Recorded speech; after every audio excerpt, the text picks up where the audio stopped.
কোনো রাজনৈতিক দলের প্রতি জামায়াতে ইসলামীর বিদ্বেষ নেই, এমন মন্তব্য করেছেন বাংলাদেশ জামায়াতে ইসলামীর আমির ডাক্তার শফিকুর রহমান। রাজধানীর একটি হোটেলে গণমাধ্যমের সম্পাদক প্রধান নির্বাহীদের সঙ্গে এক মতবিনিময় সভায় এ মন্তব্য করেন তিনি। ৫ আগস্ট ছাত্র জনতার অভ্যুত্থানে রাজনৈতিক পট পরিবর্তনের পর এই প্রথম গণমাধ্যমের সঙ্গে আনুষ্ঠানিক বৈঠক জামাতে ইসলামীর, যেখানে আমন্ত্রিত গণমাধ্যমের শীর্ষ নীতি নির্ধারকরা। পেয়েছি এবং ভবিষ্যতে আমরা অঙ্গীকার। গণমাধ্যম কর্মীদের প্রত্যাশা, পরিবর্তিত পরিস্থিতিতে গণমাধ্যম যেন চাপমুক্ত পরিবেশে কাজ করতে পারে। মেম্বারের কাছে বিচার পায় না, চেয়ারম্যান সাহেবের কাছে বিচার পায় না, আদালতে বিচার পায় না, নিম্ন আদালত, উচ্চ আদালত, কোথাও যখন বিচার পায় না, তখন গণমাধ্যম তার পাশে এসে দাঁড়ায়। তার যখন দেয়ালে পিঠ থেকে যায়, তখন গণমাধ্যম তার জন্য কথা বলবার চেষ্টা করে। কিন্তু এই গণমাধ্যমকে যদি কণ্ঠরোধ করে রাখা হয়, তাহলে কিন্তু এই দেশে ন্যায় বিচার প্রতিষ্ঠা করা সম্ভব হবে না।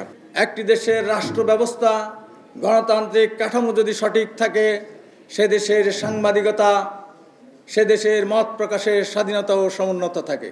জামাতে ইসলামীর আমির ডক্টর শফিকুর রহমান বলেন, গঠনমূলক সমালোচনাকে সবসময় স্বাগত জানাবে তার দল। একটি বিদ্বেষহীন রাষ্ট্র গঠনে ভূমিকা রাখতে চায় জামাত।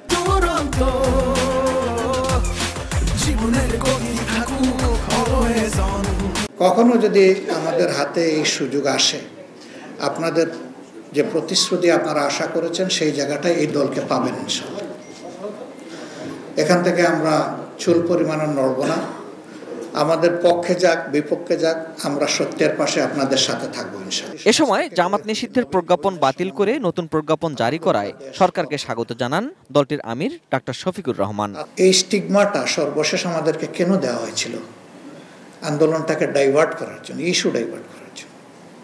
হয়তোবা কেউ কেউ চেয়েছিলেন যে এরকম কিছু একটা করলে জামাতে ইসলামী তার সমস্ত শক্তি নিয়ে রাস্তায় নামবে, প্রতিবাদ করবে, তখন অন্য কিছু হবে এটাকে কেন্দ্র করে, এবং যে মূল ইস্যুর স্রোতধারা তৈরি হয়েছিল এটা তখন ওইদিকে চলে যাবে, এই ইস্যুটা চাপা পড়বে। ডাক্তার শফিকুর রহমান বলেন, কারো প্রতি জামাতের কোনো রাজনৈতিক বিদ্বেষ নেই। জানিয়ে দলটির প্রধান বলেন, যারা অপরাধ করেছে তাদের শাস্তি যাতে নিশ্চিত হয় সে বিষয়ে সজাগ দৃষ্টি থাকবে জামাতে ইসলামীর। আমরা হিংসার রাজনীতির কবর চাই, এটা আর মাথা ছাড়া দিয়ে না উঠুক। বিভক্তির রাজনীতির কবর চাই, এটাও মাথা ছাড়া দিয়ে না উঠুক। কোনো বিষয়ে আমরা জাতির বিভক্তি চাই না। Ferdous Rahman, ATN news, Dhaka.